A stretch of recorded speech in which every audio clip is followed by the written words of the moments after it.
Hi friends, இந்த பைரவி அடுத்து என்ன நடக்க போகுதுன்றத இன்னொரு வீடியோவில் ஒரு குட்டி ப்ரெமோவாக பார்க்கலாம் வாங்க. இங்கே மறுபடியும் சிவா கூட கேண்டீனுக்கு வருவாங்க. சிவா கூட இருக்கிறத பார்க்க பார்க்க சிந்துவுக்கு கோவம் அதிகமாகுது. உடனே சிந்துவோட ஃப்ரெண்டு இப்படியெல்லாம் விட்டா வேலைக்காக சிந்து, இல்லைன்னு வச்சுக்கோங்க உன்னுடைய பேச்சை டாக்டர் ஒரு நாளும் கேட்க மாட்டாரு அப்படின்றாங்க. அதனால இவ்வளோ ஒரு வழி பண்ணணுன்றாங்க. என்ன பண்ணலான்றாங்க. நான் சொல்கிறேன் ஒரு ஐடியான்னு சொல்லிட்டு ஜூஸில் பார்த்தீங்கன்னா கலந்து கொடுத்துருவாங்க. குடிச்சதுமே அவங்களுக்கு பார்த்தீங்கன்னா ஒரு மாதிரி லூஸ் மோஷன் போய்கிட்டே இருக்காங்க. சிந்து சிரிச்சுட்டே இருக்காங்க. என்ன இது இப்படி டயர்ட் ஆகுது அப்படின்னு சொல்லிட்டு போயிட்டு ஸ்வாதி டயர்டாகி அப்படியே படுத்துடுறாங்க கேபின்லேயே. அதை பார்த்துட்டு சிந்து சிரிக்கிறாங்க. எப்படின்றாங்க. சூப்பர் தானே, பார்க்க கொஞ்சம் பாவமாக இருக்குடி.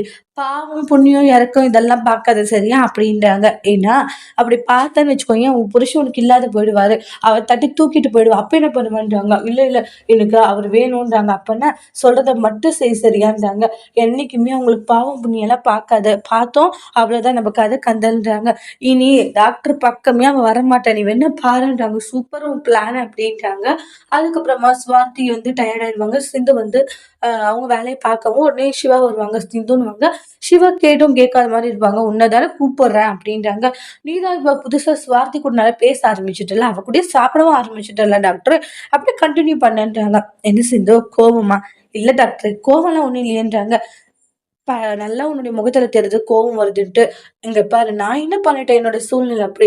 என்ன பெரிய சூழ்நிலை ஆனாலும் டாக்டரே நீ ரொம்ப தான் ஓவரா போயிட்டு இருக்கான்றாங்க. நானும் என்னமோ நினைச்சேன், ஆனா நீ செம்ம ஆளுதான்றாங்க. இல்ல சிந்து, நான் சொல்றது எனக்கு உங்ககிட்ட பேச விருப்பம் இல்ல. இங்க பாரு, அவகிட்ட சும்மா ஃப்ரெண்ட்லியா தான் பேசினேன். நீ என்னையும் அவளையும் கம்பேர் பண்ணி தப்பா நினைக்கிறியா சிந்து அப்படின்னு சிவா கேக்குறாங்க. சிந்து ஷாக் ஆகுறாங்க. அதோட இந்த பிரம்ம முடிச்சிருக்காங்க. தேங்க்யூ.